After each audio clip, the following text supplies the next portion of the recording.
Shalom, meilleurs vœux, naba abonné nanga nyonso. Laisse que mon Dieu vous bénisse.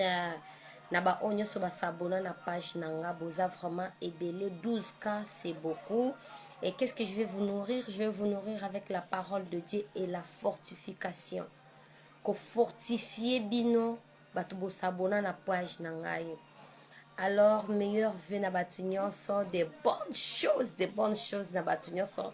Tika nzambe alola apambola abonné nanga nyonso asabona a. Ozala ya mabe, ozala ya malamu, ozala ya mafinga, sois béni par le nom puissant de Jésus-Christ.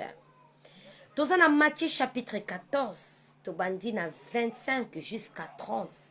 Tant on a na lisolo ya Matthieu, passage ya Bible Matthieu, chapitre 14, obandi na 25 ti na 30. Eza histoire oyo Jésus Christ alandaki bayekoli na ye o basavançaki déjà na barke na bwatu lokola ye ezwaki mwa retard amata na bwatu atambolaki likolo ya mai.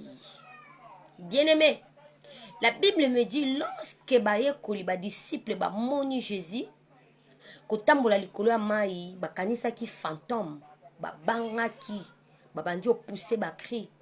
Jésus a dit, bango, calmez-vous, rassurez-vous que c'est moi. Bozala na kimia. Et Pierre, azwaki monopole. Pierre, azwaki libération, pe liberté. Yakoloba Christ. Si réellement c'est toi, ordonne que moi aussi je marche sur les eaux pour na ma place yozali. Bien-aimé, Jésus-Christ a dit, c'est Pierre, c'est moi, viens. Et Pierre a qui audace wana ya kobima na kati ya bwatu po atia pana ye likolo ya mai. Bien-aimé, la Bible me dit que tempête ezalaki makasi. Tempête tellement ezalaki. Pierre abangaki tempête et azindaki apesi lisusu crie que Seigneur sauve-moi. Nalingi na loba nini na likambo comme les frères nabiso junior c'est applaudir.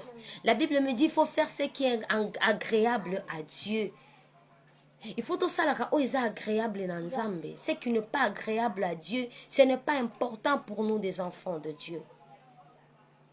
Junior a sali pas ya kokende vers Jésus-Christ a respecté nzambe. Oya kelaye mobali. Alors je dois honorer mon Dieu. Et ngana bandako landa junior abandaka déjà kolobango na ba vidéo na ye na ba live na ye ezaka junior na choupette. Balansaka déjà de filles na monde de sirène que on doit se séparer. Ezaka choupette ongana landa mingi na junior. Bien-aimé, il faut qu'on lance toujours défi. Oyo junior asali eza pas akende vers Jésus-Christ pour sauver âme na ye pe a honorer nzambe oyo akela ye mobali. Maintenant, qu'est-ce qui se passe lorsque mutu alinga kosala pas tempête? Et la tempête c'est quoi? Eza bilobela ya batu. Bien-aimé, focalise-toi na makambu ya malamu. Va vers Jésus-Christ. Tempête eza nini? Tempête des eaux o egangela ki Pierre eza bilobela ya batu. Tant yo se focaliser Jésus-Christ abimelo ya biso, viens c'est moi. Tant olingo sala pa yo kutu ya kofinga bafingi longwa kuna kutu boluka nzambe ya solo toi focalise-toi. Ezaka pona junior te pona batu nyonso. Na 2025 oyo lelo toza le 2 janvier. Vidéo nanga on a sali le 2 janvier 2025. Bien-aimé, focalise-toi à l'appel de Jésus-Christ de Nazareth. Bilobela ya batu échangeaka vie à mututi. salela oyo eza projet na yo, oyo eza vision na yo. Zala ferme na vision na yo, zala ferme na ba révélation na yo, o nzamba lobela ki yo, o nzamba lakisa ki yo, oyo lingi ozala. Tempête ya batu et décourager yo te. J'ignore lelo, gloire à Dieu, tu es la bienvenue mon frère. J'applaudis. Le coup mwezonge pa nzambe. Mais j'ignore, zala ferme na décision na yo. N'abandonne pas. Il y aura des fortes tempêtes. Ça, ce n'est que le début. Tempête et kozala. Pour mon Dieu, on est lingara tebo se séparer parce qu'il faut boke na moto.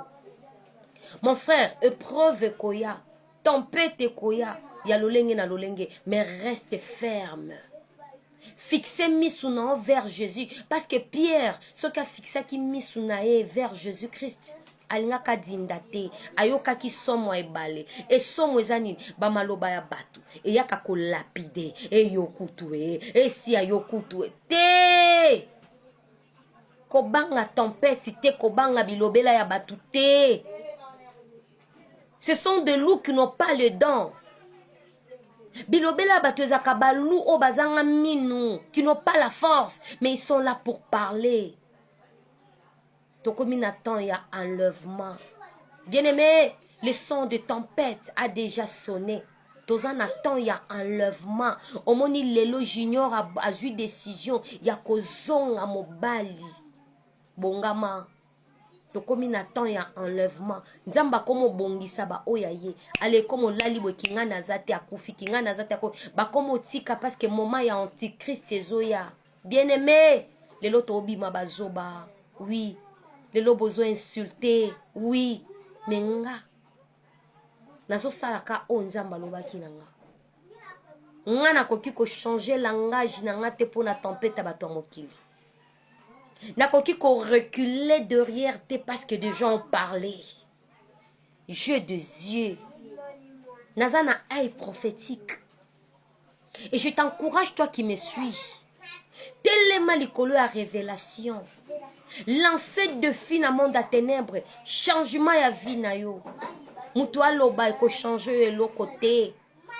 Lola eza pona mutu moko eza pona couple te pona bana te lola eza pona mutu nyonso moko nyonso to vivaka na se ya moi oyo eza loisir mais mukoloko se retrouver na cercueil nzoto eke métropole eke mbenseke je ne sais pas cimetière nini molimo nao esprit na yo ekokende jugement okokende wapi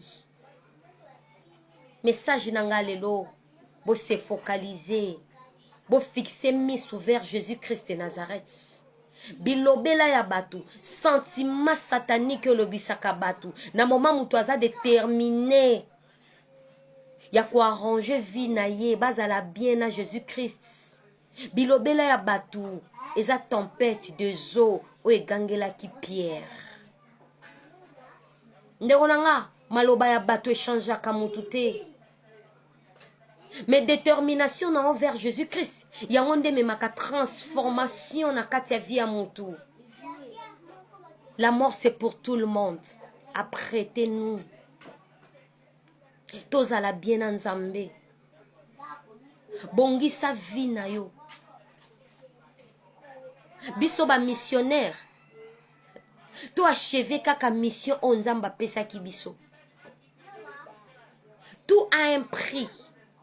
Jésus-Christ, pour sauver mon kili, a fouta ki peine na ye, ya humiliation, ya mort, pe ya fimbo.